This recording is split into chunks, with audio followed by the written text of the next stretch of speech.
Is there a dignity inherent in every human life, a sacred essence that should stand untouchable? Or is it a fragile construct, tested at every turn by the world around us? This query is not merely theoretical. It invites itself into the corners of our daily existence, refusing to be silenced.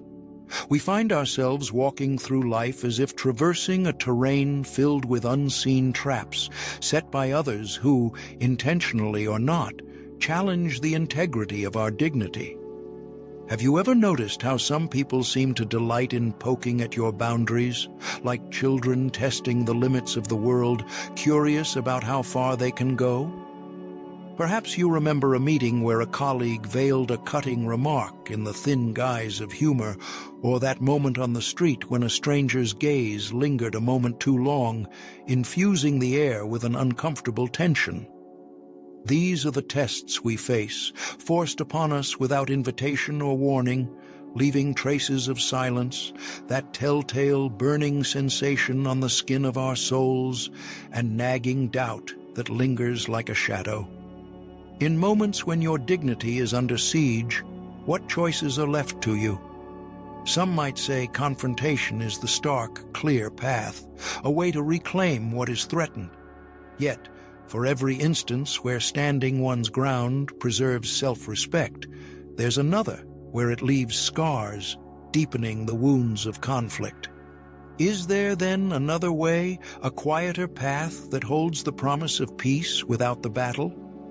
Enter the teachings of Stoicism, ancient yet resonant today, whispering the potential for an internal fortitude that defies external turmoil. Imagine, if you will, the poise of a mountain, unmoved by the winds that whip around its peak. Could you embody such tranquility when faced with churning challenges? The Stoics indeed suggest that dignity isn't something to be defended with vigor against each affront, but nurtured within, an internal realm where the tempests of the world find no purchase. What if, instead of raising a fortress against the perceived slights and humiliations, you learn to observe them like a passerby watching the play of clouds across the sky? In practicing such detachment, you might ask, does one risk becoming cold, aloof, removed from the pulses of life? Or is it perhaps a gradual awakening to a deeper understanding, revealing that dignity is less about what others do to us and more about how we choose to respond? There is no denying that these teachings require practice, much like a musician acquaints themselves with their instrument, until the act of playing becomes second nature. It is within these internal harmonies that you may find the ability to maintain your calm amid life's storms. This is where the promise of self-respect blooms quietly, steadily, like a flower pressing its way through the cracks in stone. Imagine the power in choosing silence, not as submission, but as an assertion that not every jibe deserves a response. Picture the strength in letting a burning sensation fade without feeding it with fuel that might ignite a wider conflagration. Could such mastery over reaction become your shield, keeping the essence of who you are intact, even as the world seeks to ruffle your calm? This journey, a path walked by individuals seeking to maintain their dignity without the noise of conflict, requires courage. It asks for patience, to sometimes accept the discomfort of doubt without the immediate gratification of decisive reaction. But in offering your dignity the space to breathe, away from the suffocating demands of external validation, you begin to usher in an understanding that changes not just how you see yourself, but how you engage with the world. How do these ideas touch you, echo in the chambers of your life? Are there moments calling out for this quiet strength, for the grace of letting go, which you might now reshape with the promise of Stoic wisdom? It is only by stepping onto this path that you might discover if your dignity is indeed the mountain or something even greater. Sky and stars, ocean and horizon, unlimited, untainted, profound. Imagine stepping into the bustling rhythm of a typical workday, There, amidst the chaos of ringing phones and clicking keyboards, you feel a change in the air. It's subtle, a shift in the atmosphere that transforms a simple comment from your manager into a piercing dart aimed at your self-esteem. Perhaps it's the way your colleagues' words linger a moment longer than intended, their edge sharp enough to nick at the seams of your composure. It's in these moments, when assumptions dance on the precarious tightrope of intention and reception, that the essence of our exploration unfolds. Have you ever wondered why some people seem to probe our vulnerabilities with the precision of a skilled artisan? It's almost as if they are sensing your doubts and testing the invisible boundaries of respect. Reflect on a time when a sharp remark left you unsettled. Was it just the words spoken, or something deeper, a sense that they trespassed into a territory you hadn't known how to guard? Consider the office manager whose quick criticism seems to cut without concern. What drives such behavior? Is it her own insecurity cloaked in authority, or an unconscious maneuver to affirm her place in a fragile hierarchy? The philosophy of Stoicism, ancient yet enduring, shines a light into these dim corners of human interaction. It beckons us to address the core of such encounters with steadfast wisdom and teaches us to navigate them with grace. When faced with criticism or disrespect, the Stoic approach invites us to examine not only the other's actions, but our responses and perceptions. What if you could strengthen your emotional armor, not by hardening it, but by understanding its fabric? One practical exercise in Stoicism is the art of self-respect, backed by clear boundaries. Imagine these boundaries as the walls of a fortress, not erected to isolate, but to preserve the sanctity of inner peace. They are drawn not in defiance, but in reverence for your own well-being. Picture a scenario where a manager's critique is received not as a personal affront, but as an opportunity to assert your worth through calm reflection. When you respect yourself enough to listen with detachment, you disarm the negativity, transforming potential conflict into constructive dialogue. Human nature tends to test limits. It's how we navigate social hierarchies and establish relational dynamics. A term whispered in jest might gently nudge a line, observing how far it can be pushed. Even in such subtleties, a firm clarity in your boundaries repels breaches, commanding respect through silent assertiveness. It's a delicate dance, balancing empathy with assertiveness, but crucial in maintaining your dignity. What practical steps can you take? Begin with reflection. Recognize the triggers that unsettle you and trace their origins. Is the anxiety rooted in fear of judgment, or perhaps in the desire for acceptance? By naming these vulnerabilities, you drain them of power. Following reflection, practice the pause. When met with disrespect, give yourself a moment.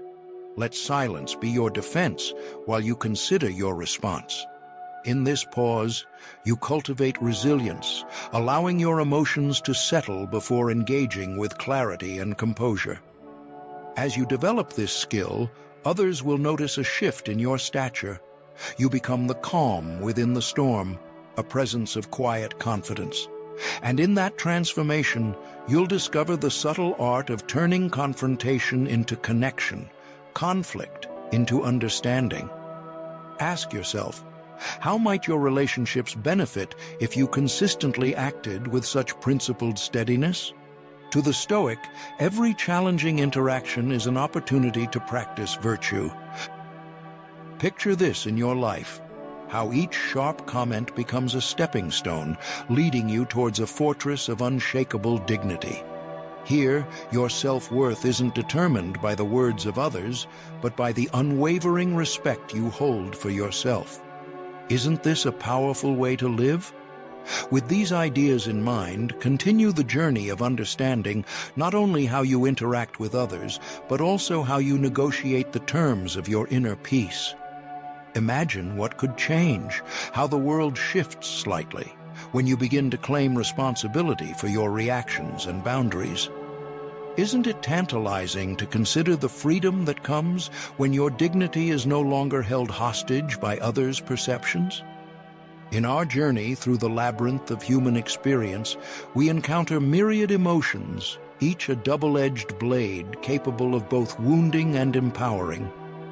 We've already begun peeling back the layers of our central inquiry, what truly drives us to connect or to alienate one another. As we delve deeper into this exploration, an unsettling truth emerges. Some wield humiliation like a weapon, crafted to maintain a semblance of control over others. Why? Because beneath the veneer of authority, there often lies a profound sense of powerlessness. Imagine a person standing atop an ivory tower, their voice booming as they castigate those below. The act of belittling serves to elevate them, or so it seems.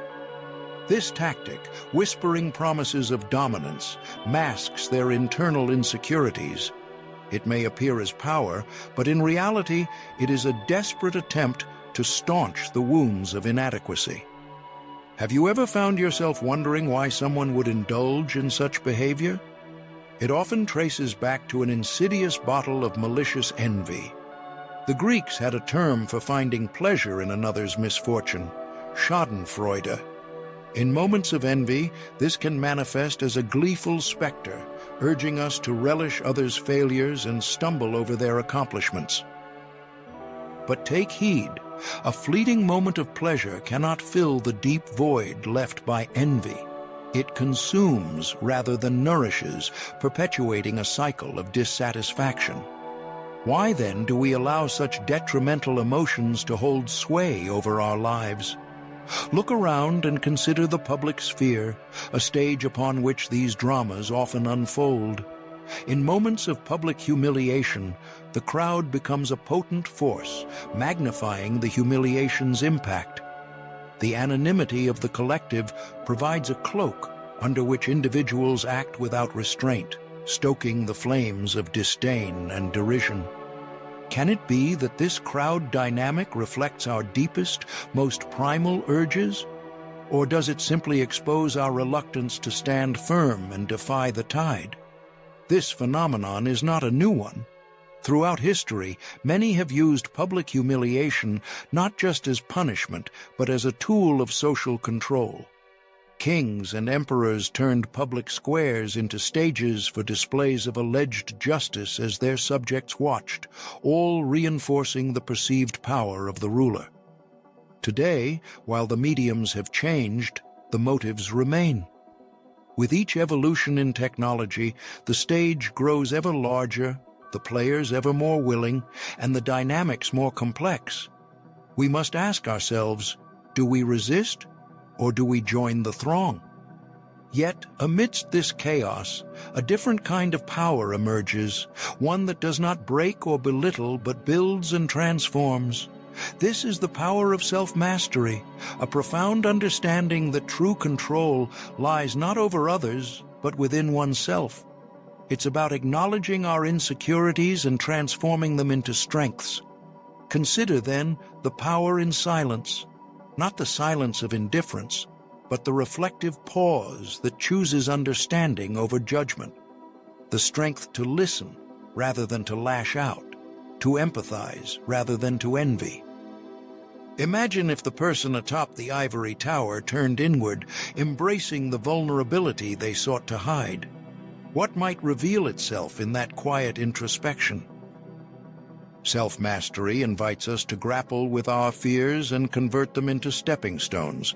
Instead of pushing others down, elevate them.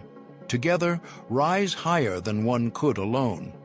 It asks us the daring question, what if power were not about dominance, but collaboration? Throughout this journey, we must ask ourselves, what kind of power do we truly seek? When we encounter those who wield humiliation and envy, do we respond in kind, or do we offer a mirror, inviting them to reflect upon their own actions? Therein lies our challenge and ultimately our choice. The journey through this philosophical reflection is one of self-discovery and the rediscovery of what binds us all. As we continue, let's carry these insights forward, holding a mirror not just to others, but to ourselves, consistently seeking the harmony that comes with understanding, self-mastery, and genuine human connection. As we reach this pivotal point of our philosophical exploration together, we find ourselves reflecting on the journey that has mingled the ancient with the modern, the personal with the universal. In the outset, we confronted a fundamental question. What does it mean to truly honor oneself in a world teeming with external pressures and distractions? This inquiry prompted us to navigate the contours of boundary setting and the recognition of self-worth, concepts that are deceptively simple yet profoundly transformative. As we ventured through narratives of personal boundaries, we unearthed the inherent strength in learning to say no, not just to others, but often, remarkably, to the most persuasive voice of all, our own internal critic. Through stories and thought exercises, we began to understand that boundaries are not mere lines drawn in the sand, but are instead the bedrock of self-respect. They serve as the framework within which we cultivate a life that is distinctly our own. In deepening this journey, we examined examples of individuals who have mastered the art of keeping external forces at bay, people who have turned inward to find unassailable dignity.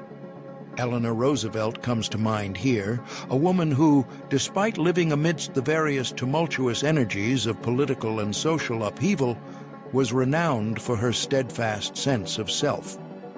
Her life illustrates how the cultivation of inner strength and dignity demands a relentless, unapologetic commitment to personal values, even when the world screams otherwise.